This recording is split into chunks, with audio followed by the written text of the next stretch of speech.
Bonjour ou bonsoir, ça dépendra de l'heure à laquelle vous suivrez cette vidéo. Alors c'est The Christian Féministe, j'espère que chez vous ça va. Moi en tout cas ça va très bien et grande est ma joie de vous retrouver encore aujourd'hui par cette vidéo et surtout par la grâce de Dieu.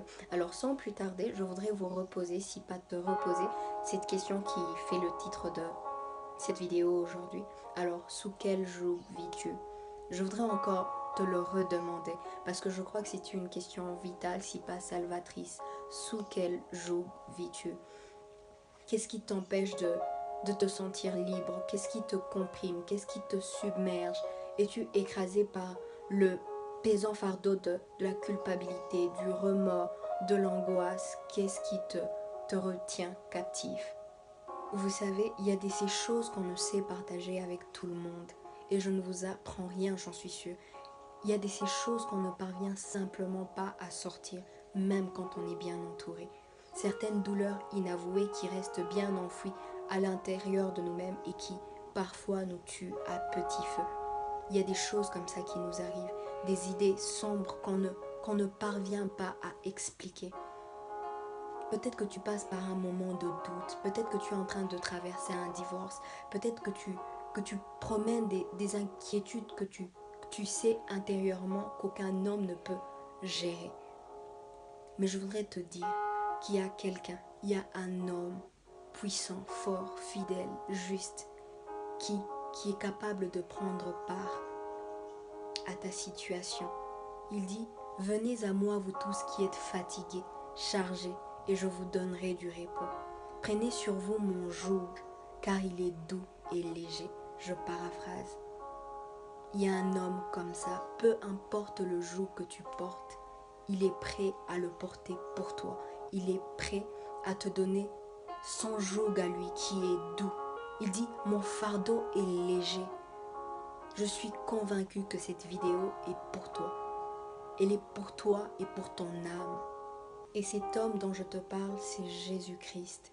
Il s'appelle Jésus-Christ. Il dit, voici je me tiens à la porte et je frappe. Si quelqu'un entend ma voix et qu'il ouvre la porte, j'entrerai chez lui, je souperai avec lui et lui avec moi. Aujourd'hui, Jésus-Christ sonne à la porte de ton cœur. Il frappe à la porte de ton cœur. Il n'attend que toi. Toi seul as la possibilité de lui ouvrir cette porte. Il est impossible qu'il vienne et qu'il te force à lui ouvrir cette porte. Cette décision ne revient qu'à toi. Écoutez, l'erreur fatale que peut commettre un homme, c'est de croire qu'il a tout son temps. Sachez-le bien, le présent appartient à l'homme, mais le futur n'appartient qu'à Dieu. J'ai envie de dire, l'éternité n'appartient qu'à Dieu et à Dieu seul. Qui sait ce que demain te réserve? Qui sait ce que ton lendemain sera? Maintenant et aujourd'hui, tu as le choix de lui ouvrir ton cœur. Tu as le choix de dire oui à cet appel. Écoutez, la Bible dit que les fils d'Isaacar savaient discerner le temps. Il est une grande sagesse que de pouvoir discerner le temps, comprendre quelle est la saison par laquelle je passe. Qu'est-ce qu'il faut que je fasse maintenant et aujourd'hui? Qu'est-ce qui est vital pour moi maintenant? Et je peux t'assurer qu'il ne faut jamais, jamais remettre à demain ce qu'on peut faire aujourd'hui. Donc, ouvre-lui ton cœur, montre-lui. La Bible dit que si nous confessons nos péchés, il est fidèle et juste pour nous les pardonner et nous purifier. La Bible dit qu'il est le Dieu qui nous sanctifie. Ah, il ne t'appelle pas à lui changer. Il dit, viens à lui tel que tu es. C'est comme ça que lui parviendra à te changer. Cet appel est pour toi. Je voudrais encore parler un autre cas de personnes.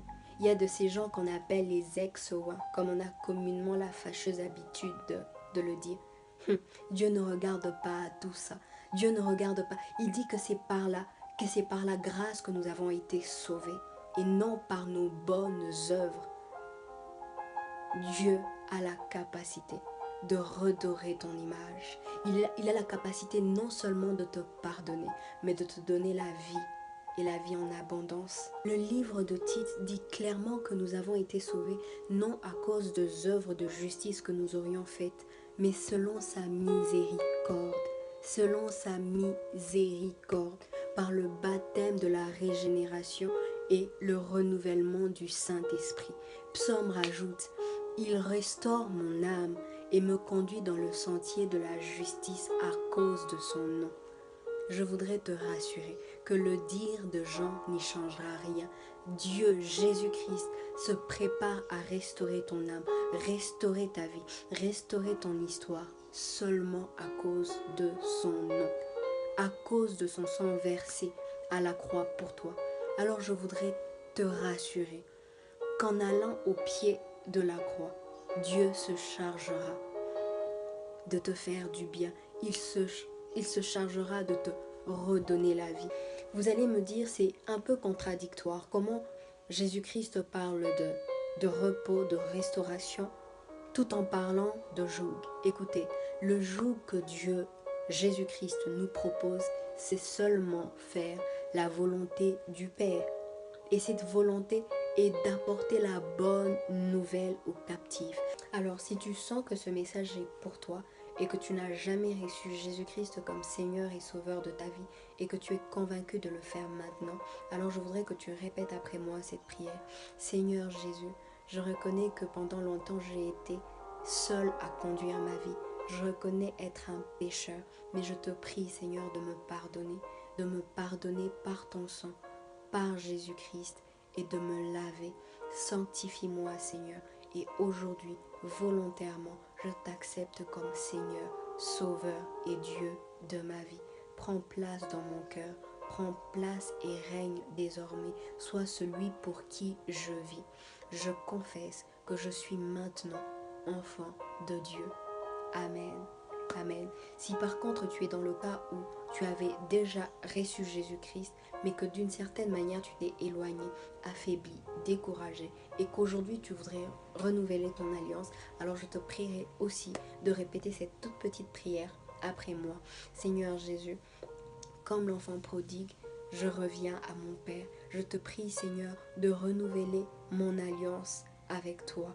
Seigneur, scelle cette nouvelle alliance par ton sang, comme Daniel à son temps qui avait résolu de ne pas pécher contre toi. Donne-moi aussi cette capacité. Donne-moi la force de ne pas pécher contre toi et de te rester fidèle désormais. Seigneur, fortifie-moi, fortifie mon cœur et donne-moi d'avoir du zèle. La Bible dit, le zèle de ta maison me dévore. Alors Seigneur, qu'à partir d'aujourd'hui, que le zèle de ta maison me dévore, que je ne vive désormais que pour toi et uniquement pour toi. Amen. N'hésitez pas de vous abonner à la page et de laisser le commentaire sur le bas de la vidéo. N'hésitez pas d'identifier une ou deux personnes qui ont besoin du salut et qui ont besoin de ce message. C'était The Christian Feminist. Que Dieu vous bénisse.